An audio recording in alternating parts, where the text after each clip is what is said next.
when I was doing my Vipassana, the third one, and my body started to move very slowly. So I was listening to, recordings by Goenkaji, the teacher, and then we also had our local teacher there teaching. And, they kept going, right, sit still, meditate, don't move. But then at the same time, I'm here Buddha's teachings or go through Goenkaji saying, just observe, just observe, just observe. I'm going, well, hang on, my body has started to rock forwards and move on its own. I'm not doing that. Am I going to go with the teacher, which is saying sit still, sit still? And I remember thinking this thought. I thought, I'm going with Buddha. I'm just going to go and observe this.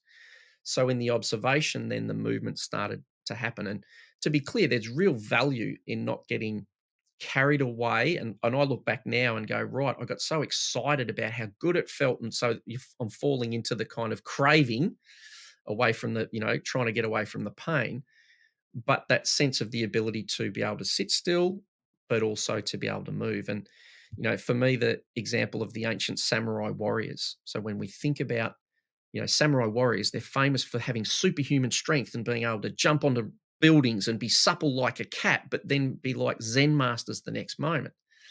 And so one of their secret practices was something called Seiki Jutsu, roughly translated as life force yoga, where they would meditate to the point where the conscious mind would relax enough that the body would start to spontaneously move. And that was one of the key secret practices that gave them these seemingly superhuman fluidity in their body and their mind. And so in TRE, we're doing similar sort of thing, but we're just translating it through a Western neuroscientific viewpoint.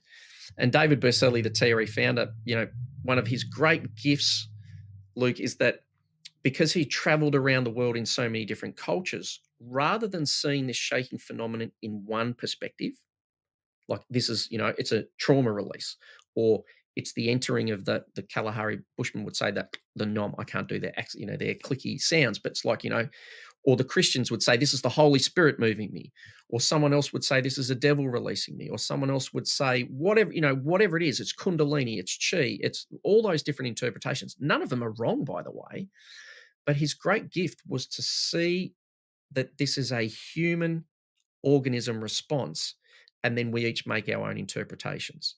So TRE has become very Western neuroscientific in its model. And the only reason that's relevant is because that's the language and the religion of the day. If we go into a room of Christians and they say, this is the Holy Spirit moving my body, I'll have these two questions. Are you okay? And is it working for you? In that case, keep letting the Holy Spirit move your body. If I walk into a workshop in Melbourne with a whole lot of trauma therapists, I'll say, oh, this is a polyvagal informed thing where the body's down regulating the autonomic nervous system. Let it happen. Are you okay? And is it working for you?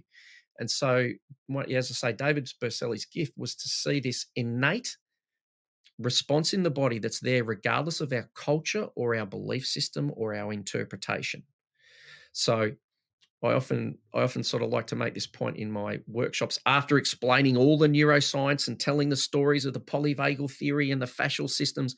Generally, that we get people to the point where I say, now look, all of that is just a story, because in 500 years or 5,000 years, people will look back at the stories we're telling about the nervous system and how trauma works, and they'll be laughing their heads off at the same way we look back at, people in the Middle Ages going, oh, we just got to chop your hand off to make you feel better, whatever it is. I'm making up a stupid thing. But the point is, we sit here in our evidence-based culture saying we know everything, we can explain everything, but you've only got to have a 4 or 5-year-old child. You say, oh, trauma releases because the polyvagal system does this, and the child's going to say, well, why does the polyvagal system do that? You say, well, because there's these nano micro things that the amygdala does this, and they'll say, well, why does the amygdala do that? And in 5,000 years, we're still going to be having this, we're going to have new interpretations and new models. So what I love about it, the more I do this, because I used to love all the neuroscience, being a physio and a left brain sort of person, the more I do it, the less I could care,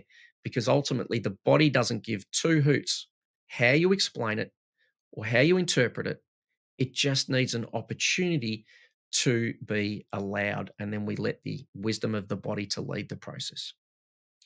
It goes back to the body keeping the score, right? The body will always keep the score.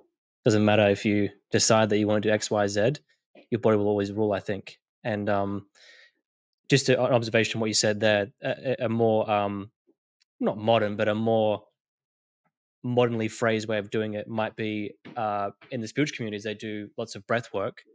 followed by ecstatic dance, where you're moving your body, you're free flowing, and you just like, and eventually, right, you're in your head when that first happens. Well, I'm in my head when that first happens. So I'm a very, I guess you could say, heady person, which you can probably tell. And when you start dancing, when you start, like, next thing you know, like, you're 50 minutes, oh, people are watching me, what's going on? You just keep doing that. You keep pushing to that mental resistance. After about, for me, when I first started doing it, so back in 2019, I was chronically drinking every single weekend, really bad social anxiety, which I'm sure you have some Mm. really unique I relate. Yep, yep, ways of I looking at relate. really bad social anxiety. So I drink every single weekend, and as it goes with alcohol, you start drinking a little bit, then more and more and more, and it becomes a part of your life. And then you go out and socialize. It's like, I can't socialize without this thing in my hand. Anyways, I end up quitting. And I haven't drunk since, but a good way for me to change how I was my relationship with alcohol was to do this ecstatic dance. So I went to this event in Brookvale in Sydney, and I went there, and I'd heard of it for a while, and I'd just been so resistant to going because it's scary, sober people. It was weird to me, and I went there.